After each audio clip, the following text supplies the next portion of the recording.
Olá, meus queridos alunos, professor Luiz aqui com vocês para mais uma aulinha de história, certo? Hoje nós vamos falar sobre o fim do Império Romano Ocidental. Muito bem lembrado, gente. É somente o Império Romano do Ocidente que vai acabar. Nós vamos falar bastante sobre isso, tá? Então, nós vamos ler aí no capítulo 9, nas folhas 147 a 153, tá ok, meu povo? Vamos começar para essa aulinha aí, vamos nos preparar, vamos prestando atenção. Muito bem, como nós já falamos na aula passada, né, os povos germânicos, eles foram invadindo cada vez mais o território romano do Ocidente, tá? E lá eles foram se estabelecendo, eles foram erguendo os seus reinos nas terras dos romanos, tá? E isso é uma transição, isso é uma transformação do mundo que estava acontecendo, tá? Era questão de dias, então, de tempos, até que aparecesse alguém que conseguiria, então, derrubar esse império já decadente, tá? E isso aconteceu, né? No ano de 476, Rômulo Augusto, conhecido também como Imperador Menino, né? Porque ainda é criança, praticamente o pai dele é quem dava as cartas, né? Foi, então, o último imperador de Roma, certo? O rei Odroaco, né, dos Herulos, certo? Que acabou então criando um novo reino, né? Depois Rômulo Augusto, né? E acabou criando um novo reino. E esse reino está aí até hoje, a Itália, né, gente? Então ele vai dar origem ao reino da Itália. Olha como aí as coisas vão dando sentido, né, meu povo? Bom, gente, esse fato, né, o fim do Império Romano do Ocidente, é uma passagem, é um marco temporal para nós historiadores, tá? É o fim da Idade Antiga, é o fim da chamada Antiguidade, certo? O início do novo período histórico, a Idade Média ou Idade do Meio, tá? Então nós temos aí uma mudança, um estilo de vida das pessoas vão mudar. Na antiguidade, quando as pessoas viviam em grandes centros urbanos, cidades, né, nasce a cidadania, né, esses conceitos todos que nós vimos na antiguidade, aqui nós vamos ter aí o aumento da ruralização. O que é isso? As pessoas vão abandonar as cidades e vão procurar morar no campo, tá? Tudo isso por quê? Porque já lembra aquele conceito que a gente fala lá desde o século III, diminuição dos escravos, né? Então alguém precisa substituir essa mão de obra, né? E aí estabelece-se o colonato, né? Como também a invasão dos povos conhecidos como bárbaros, né? Que vai acabar expulsando esse povo para a área rural em busca de proteção, proteção do dono da terra, tá?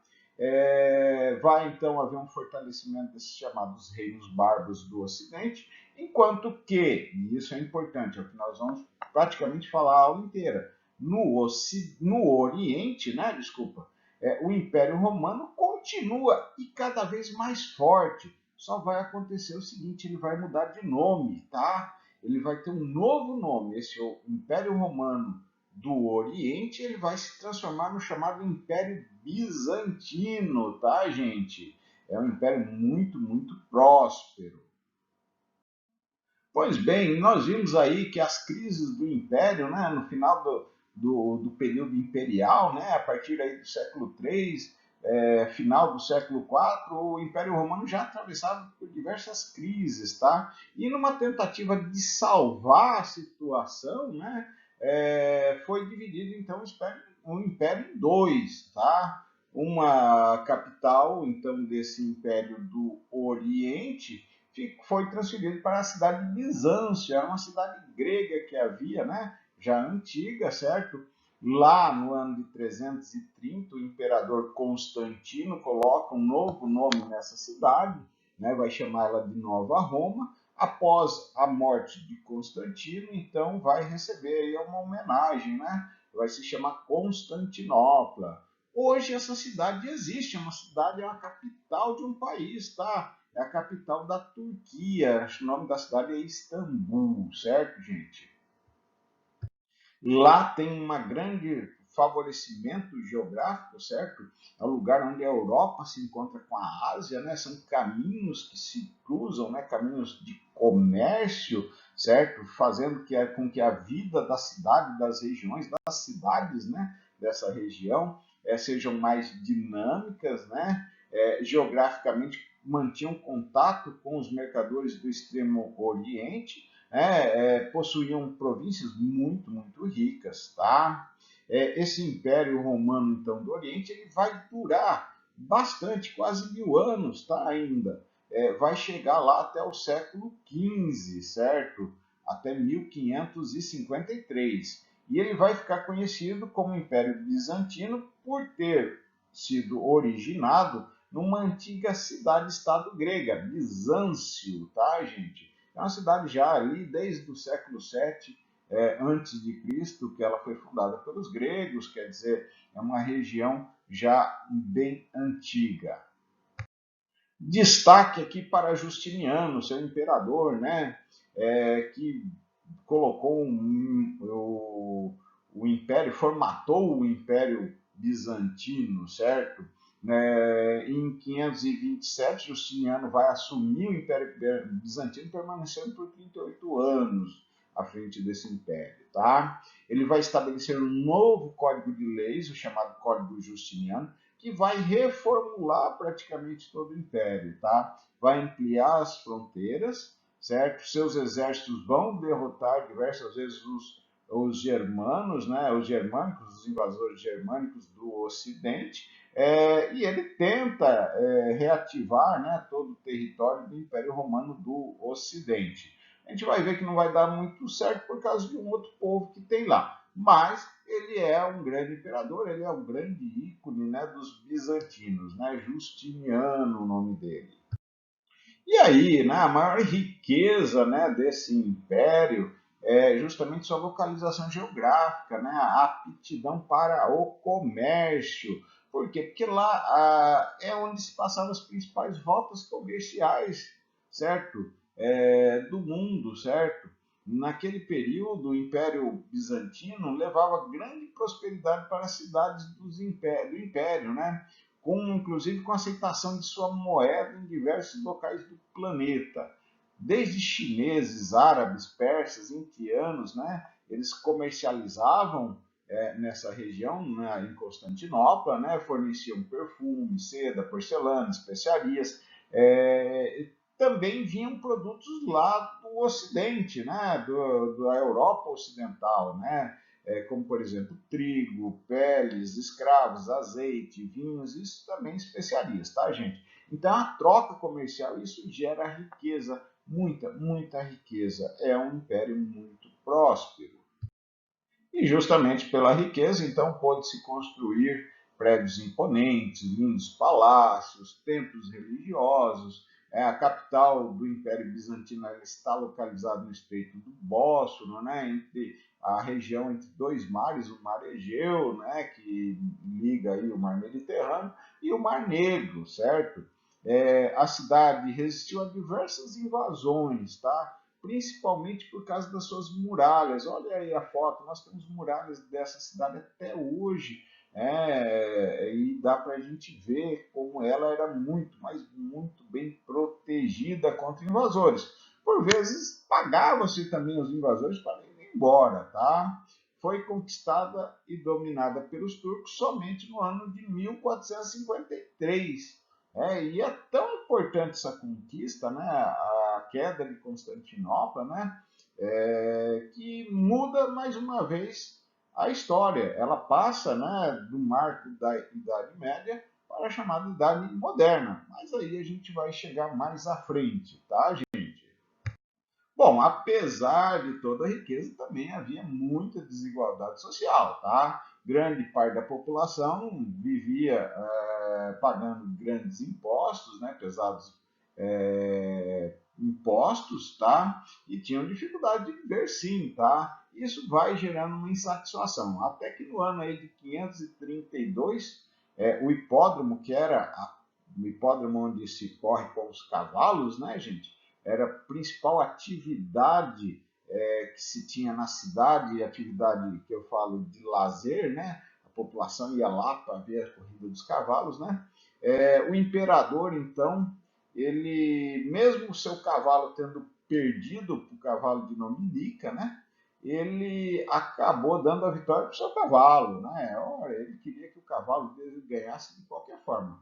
Isso gerou uma revolta, uma confusão. O povo, já insatisfeito, acaba indo então para as ruas e o pau quebra, certo? Esse episódio fica conhecido como a Revolta de Nica, certo? E levou a população então para a rua, iniciando uma grande rebelião. Isso já demonstrando que nem tudo eram flores, né? Apesar de toda a riqueza do Império Bizantino.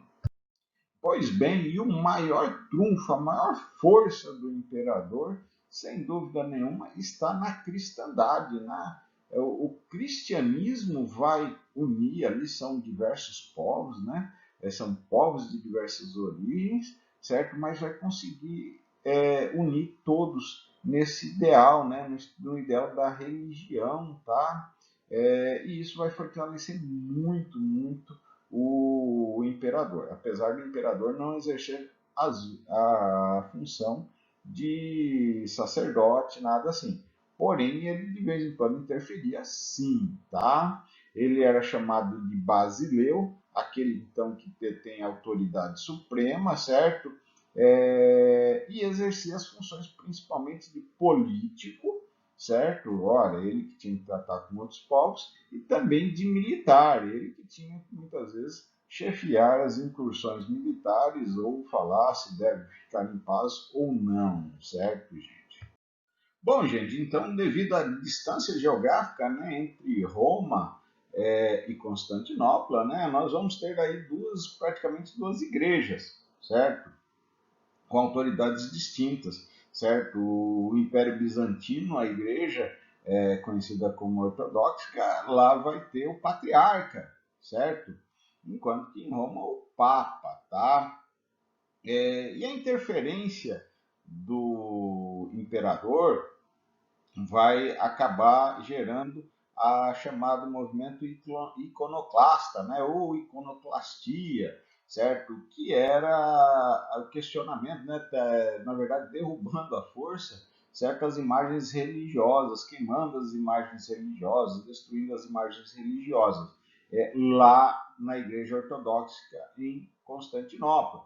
E todos nós sabemos que a Igreja Católica Apostólica Romana ela tem aí a sua variedade de religião, de imagens de santos, né, e assim por diante, tá? Isso vai gerar uma discórdia muito grande, inclusive sobre a natureza divina e humana de Cristo. São questões teológicas, e essas questões teológicas, né, isso vai acabar levando à separação das igrejas. É o chamado cisma, que ocorreu então no ano de 1054. Então essas igrejas são duas igrejas católicas, né? Porém, uma é ortodoxa, lá em Constantinopla, a igreja do Oriente, né? E a outra apostólica romana, certo? Ela então tem já outro vínculo, né? Então nós temos aí essa distinção entre as duas igrejas.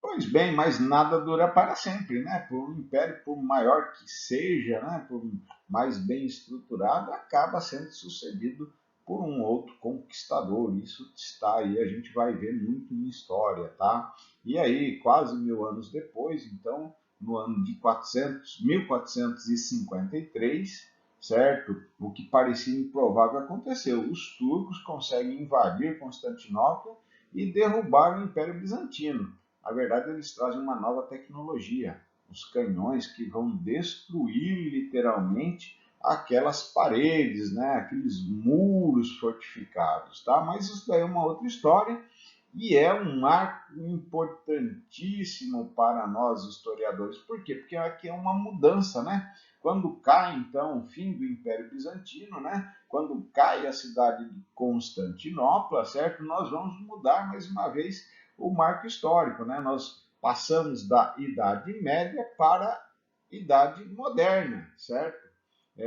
Mas aí é outras histórias, né? Nós vamos falar bastante disso aí, devemos chegar lá esse ano ainda. Muito bem, e para o estudo dirigido dessa semana, né? Nós vamos assistir essa videoaula, aqueles videozinhos que a gente já postou, né? No ambiente Classroom. Vamos ler o livro didático aí das folhas 147 a 153 e resolver aquele quiz, né? O formulário lá do Classroom. Beleza, gente? Boa semana, bom estudo a todos. Vamos lá, firme e forte. Vamos juntos nesse caminho. Estamos chegando na reta final, gente. Vamos cumprir nossa meta. Vamos conseguir chegar lá e aprender, tá, gente? Uma boa semana para todos.